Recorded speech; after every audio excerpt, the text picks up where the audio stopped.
नमस्कार। वर्ष 2021 का बजट असाधारण परिस्थितियों के बीच पेश किया गया है।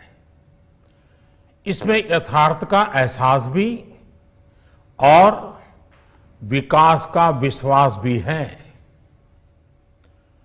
कोरोना ने दुनिया में जो प्रभाव पैदा किया, उसने पूरी मानव जाति को हिलाकर रख दिया है। इन परिस्थितियों के बीच आज का बजट भारत के आत्मविश्वास को उजागर करने वाला है और साथ ही दुनिया में एक नया आत्मविश्वास भरने वाला है। आज के बजट में आत्मनिर्भरता का विजन भी है और हर नागरिक, हर वर्ग का समावेश भी है।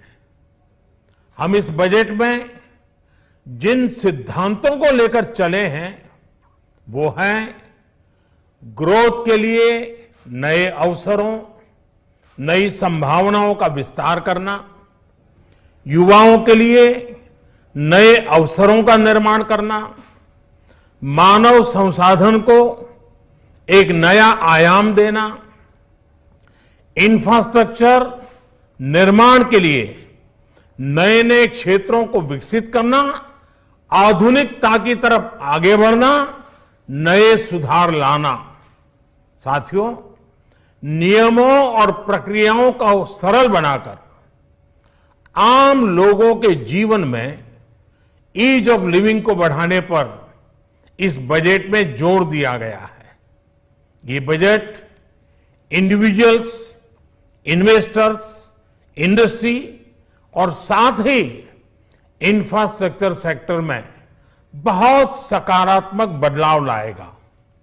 मैं इसके लिए देश की वित्त मंत्री निर्मला जी को और उनके साथी मंत्री अनुराग जी और उनकी टीम को बहुत बहुत बधाई देता हूं। साथियों, ऐसे बजट देखने को कम ही मिलते हैं जिसमें शुरू के 1-2 घंटों में ही इतने सकारात्मक रिस्पांस आए। कोरोना के चलते कई एक्सपर्ट्स ये मानकर चल रहे थे सरकार आम नागरिकों पर बोझ बढ़ाएगी, लेकिन फिस्कल सस्टेनेबिलिटी के प्रति अपने दायित्वों को ध्यान में रखते हुए सरकार ने बजट साइज बढ़ाने पर जोर दिया। हमारी सरकार ने निरंतर प्रयास किया है कि बजट ट्रांसपेरेंट होना चाहिए। मुझे खुशी है कि आज अनेक विद्वानों ने इस बजट की ट्रांसपेरेंसी की सराहना की है। साथियों, भारत कोरोना की लड़ाई में रिएक्टिव होने के स्थान पर हमेशा ही प्रोएक्टिव रहा है।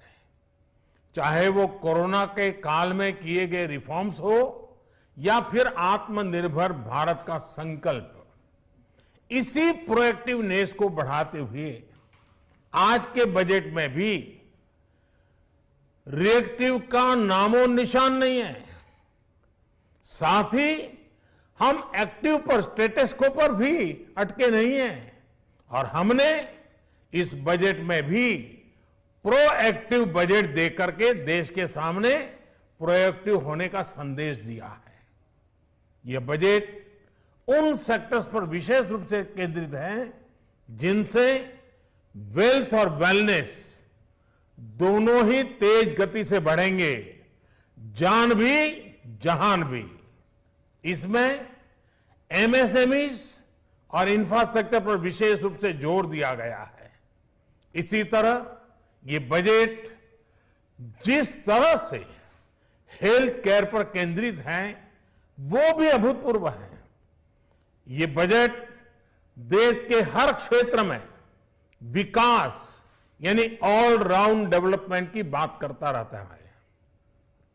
खास तौर पर मुझे खुशी है कि इस बजट में दक्षिण के हमारे राज्य, पूर्वोत्तर के हमारे राज्य और उत्तर में लेह लद्दाख जैसे क्षेत्रों में विकास पर विशेष ध्यान दिया है।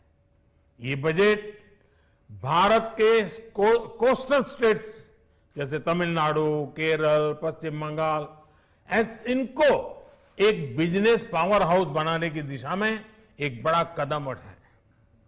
नॉर्थ ईस्ट के राज्य जैसे असम के अनएक्सप्लोर्ड पोटेंशियल को टैप करने में बजट बहुत बड़ी मदद करेगा।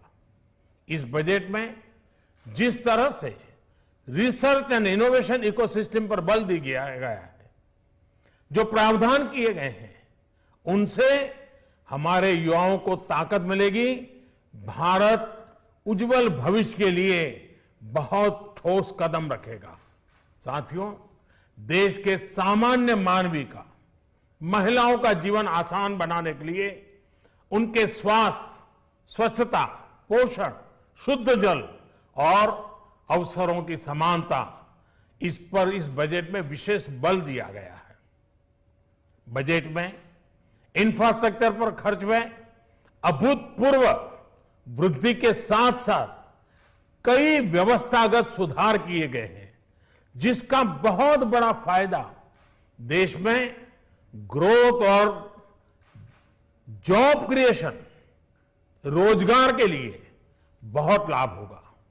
देश में एग्रीकल्चर सेक्टर को मजबूती देने के लिए, किसानों की आय बढ़ाने के लिए इस पर बजट में बहुत जोर दिया गया है। कई प्रावधान किए गए हैं। एग्रीकल्चर सेक्टर में किसानों को और आसानी से और ज्यादा ऋण मिल सकेगा। देश की मंडियों को यानी एपीएमसी को और मजबूत करने के लिए, सशक्त करने के लिए एग्रीकल्चर इंफ्रास्ट्रक्चर फंड से मदद का प्रावधान किया गया है। ये सब निर्णय ये दिखाते हैं कि इस बजट के दिल में गांव है, हमारे किसान है। एमएसएमई सेक्टर को गति देने के लिए, रोजगार के अवसर बढ़ाने के लिए इस बार एमएसएमई सेक्टर का बजट भी पिछले साल की तुलना में 2 गुना से ज्यादा कर दिया गया है। साथियों, ये बजट आत्मनिर्भरता के उस रास्ते को लेकर आगे बढ़ा है जिसमें देश के हर नागरिक की प्रगति शामिल है। ये बजट इस दशक की शुरुआत की एक मजबूत नींव रखने वाला बजट है। सभी देशवासियों को आत्मनिर्भर भारत के इस महत्वपूर्ण बजट के लिए मैं बहुत बहुत शुभकामनाएं देता हूं। फिर से एक बार वित्त मंत्री जी और उनकी टीम को बहुत बहुत अभिनंदन करता हूं, धन्यवाद करता हूं।